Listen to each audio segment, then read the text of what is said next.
Yo, what's good? It's Capital X TV. Peace. Episode 6. We're on a roll, man, like poppy seeds. That's dope. I'm gonna get a little serious with this episode. Talking a little bit more about myself. That way people that come across this channel that don't know me could get to know me. And for those of you that think you know me, but really don't, could kind of get an idea of, how my mind works. How it works up here and also how it works in here. You know what I'm saying? So I called this episode, The Message or the Money. Basically, man, I am a byproduct of the message. Grandmaster Flash and the Furious Five, they dropped the message in 1983. I think I first heard it in 1982. And yeah, I was floored. I was already toying with the rapping thing I had been for a bit. I was phasing out from the break-in and morphing, towards the microphone.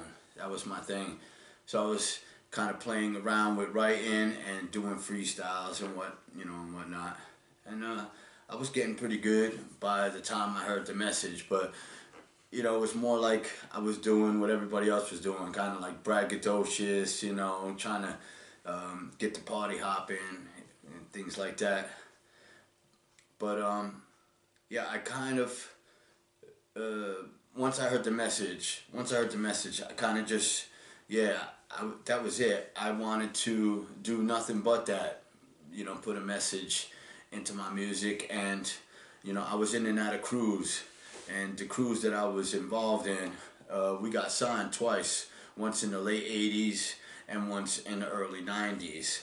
And though we were pretty much allowed to spit whatever we wanted to, I always tended to try to stick bars in there that were socially conscious, and even back then I was already kind of spitting on the situation with dealing with the police brutality and things of that nature, kind of touched upon conditions in prisons. So I always seem to stick those bars in one way or another, but not too many of them because, if you dished it out too much back then, people wasn't going to listen. That's why I like the message so much, the way it was masterfully put together. To this day, it's like I give praise to that song. I still know all the lyrics, learned them off the radio, and it's like one of the only songs I ever learned off the radio and still know all the words. So it was a turning point for me. And so like I said, we had these two contracts which, eventually fell through. Not going to get into details on that, but they eventually fell through. But fast forward years later, I was a solo artist. I had just finished doing 5 years, fresh out, and met up with these brothers and got to put together a demo tape, and I was shopping at that tape. And even though it's like I had already had a taste of the industry and really wanted nothing to do with it, man, after doing a 5-year stretch, I was kind of desperate. I had to get a job and I didn't want a 9 to 5. So I figured, hey, if I can get signed, that could help me out. So I started shopping for a deal. And miraculously, I found myself in a situation where I got to meet with an executive of a label. They were posted up in Newark, New Jersey. They had a headquarters in Newark, New Jersey, and they had a stable of artists there that was incredible. And I'm not gonna, get into specifics or name no names because it's like throughout all these vlogs, if I have receipts, I'm gonna show you. If I don't have any receipts to show you, then you're gonna pretty much have to take my word for it, or not. But like I said, I found myself in the office of this label exec, and he was listening to my tracks, and he liked what he heard. He was feeling it, and we talked a lot. He knew I had just got out and whatnot, and so we talked at length. And at the end of our conversation, he basically said, I heard about 1 or 2 singles within these songs. I forget how many I brought to him. It was like maybe a dozen or 15, somewhere around there. But anyway, he gave me the opportunity to come up with a couple of more singles. He basically said, look, take the weekend, set up another appointment, come back, and let's see if you could come up with at least two more singles. So I left the office, went right to the studio, and got busy. And I recorded, I think it was like 5 or 6 tracks over a weekend. Went back, and yeah, he said, yeah, you did it. He's like, he felt like he heard two more singles. But at the end of it, at the end of the day, what he threw on the table was this. He's like, look, we have an extensive stable here of artists. It's crowded, so you would get lost in the mix. But he's like, I know another label. It was like a cousin label, or whatever he called it, sister label. He said, you might fit over there. The only catch was they wanted gangster rap. So he's basically looking for me, to be writing gangster rap. And I was like, none of my tracks that he had listened to, was anywhere remotely near gangster rap. It was kind of leaning towards what I do now, which was Raptivism. It was more upbeat. Of course, I was trying to, I was trying to write hits. I really was, or at least, something that would hit in New York.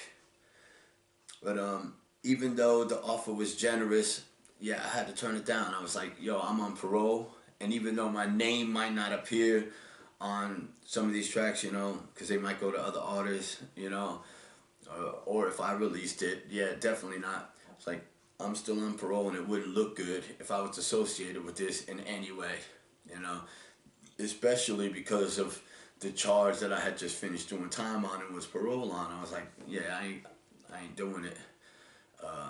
So I had to turn it down, So basically, man, I chose the message over the money. Even though I needed the money, needed the job, I had to turn it down.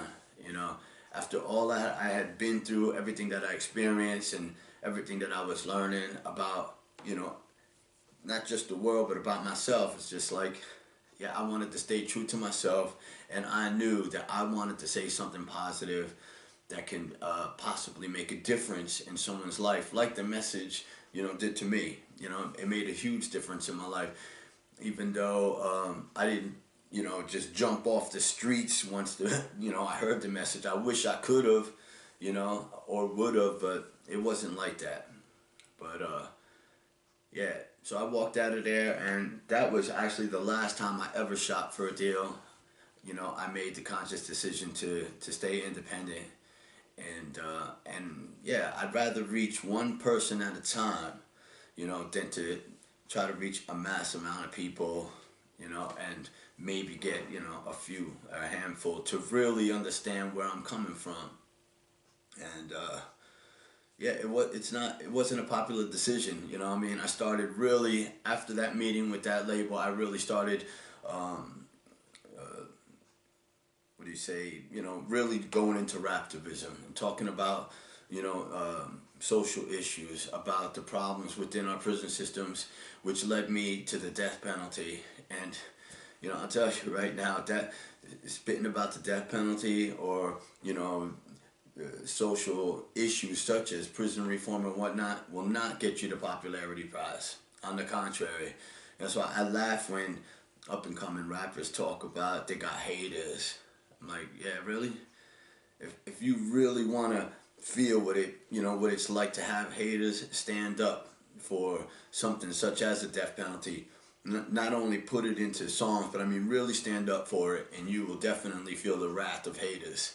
If they came out of the woodwork when I first started dropping tracks talking about, being against the death penalty.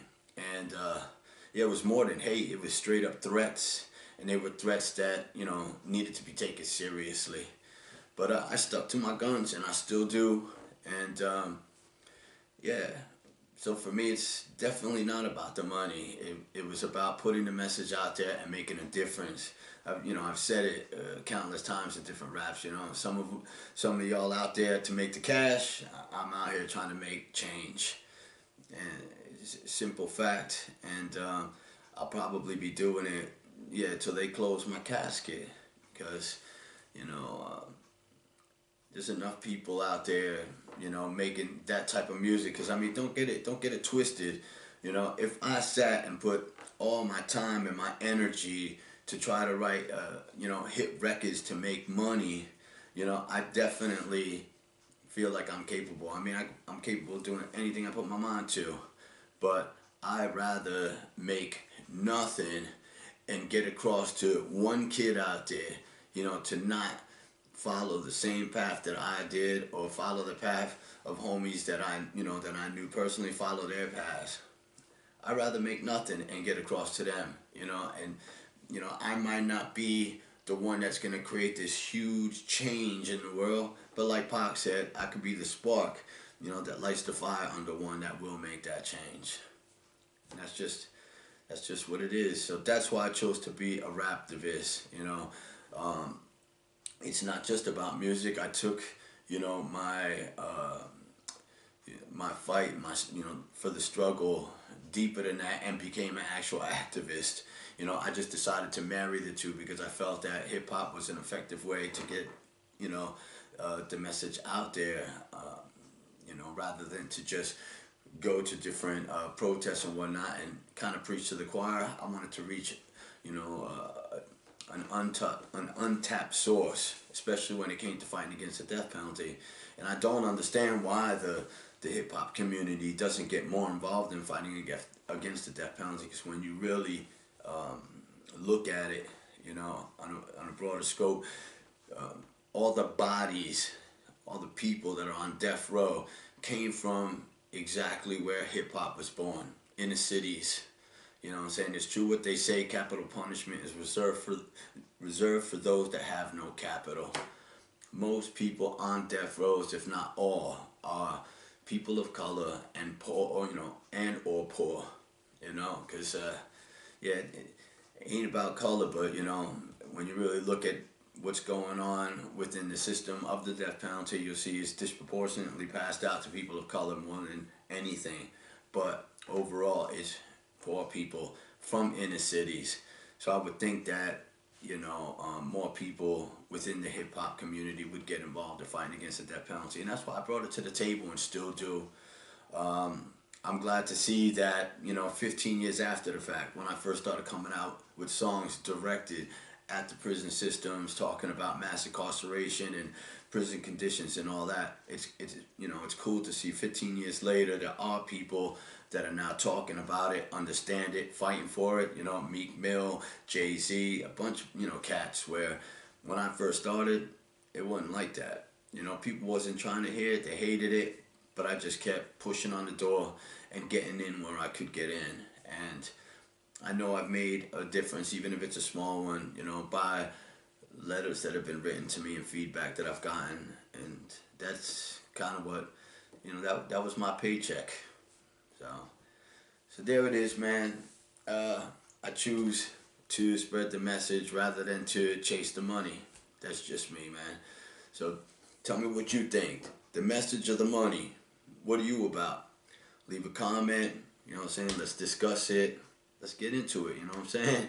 Make sure that you subscribe and hit that notification bell so you can be notified of my next video. This is Capital X TV. Peace. First time I went to prison, I gave her to a vision, helping to seek revenge with these very words I've written. Man, I was driven by the spirit of resistance to embark on this mission to overthrow the system.